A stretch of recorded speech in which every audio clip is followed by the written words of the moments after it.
Is this the best running shoe of 2025, worthy of all the hype? Is it better than the New Balance Rebel V5? Is it worth the £130 price point, and should you buy it? Today we're taking a closer look at the Adidas Adizero Evo. This is the white colourway with blue Adidas detailing along the lateral side. I've spent time running in these and testing them across multiple metrics, so if you're trying to decide whether this shoe is right for you, stick around, because by the end of this you'll know exactly who this shoe suits and how it compares to other options on the market. Let's start with how they look on foot. Sleek, lightweight, almost minimalist in profile. Adidas has gone with a streamlined design that gives off that race-ready vibe, ready for the first steps. Now as I rock through the shoe, you can see how it transitions from heel to toe. That midsole has a responsive feel, definitely firmer than something like the New Balance Rebel V5, which leans more towards softness and bounce. The Adidas Adizero Evo feels more controlled and grounded, giving you a sense of stability whilst offering speed-ready energy return.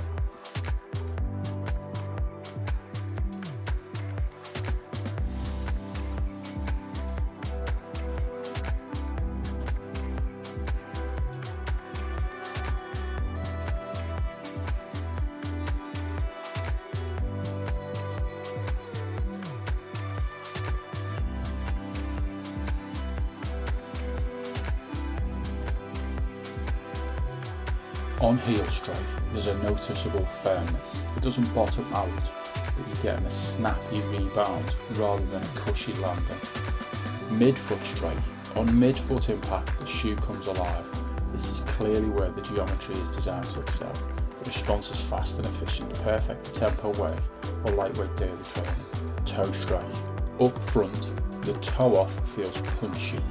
The forefoot platform keeps you stable, and that responsiveness gives you a confident push off during faster efforts.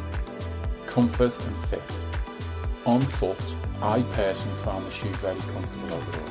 Responsive, efficient, and genuinely enjoyable to run in.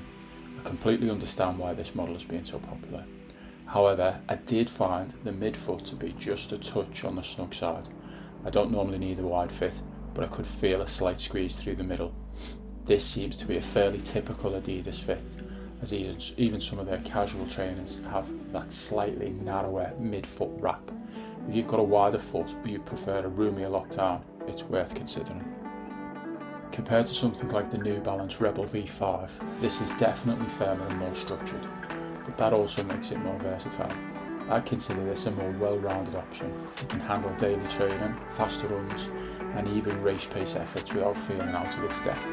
It's one of those shoes I think almost anyone can run in, whether you're chasing pace or building mileage.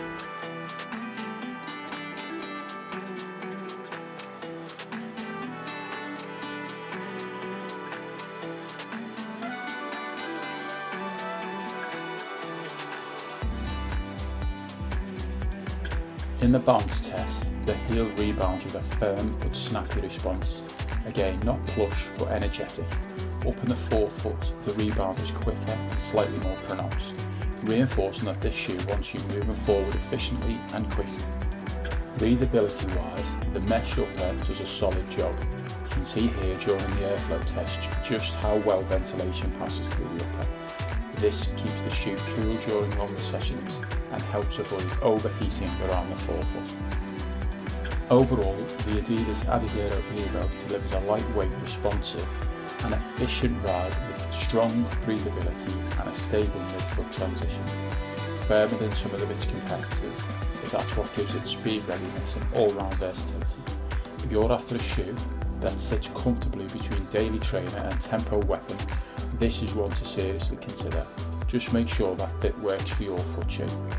Let me know in the comments if you tried this model, or if you want to see it compared head to head with something like the Rebel V5. If this review helped, hit like, subscribe, and I'll see you in the next tip.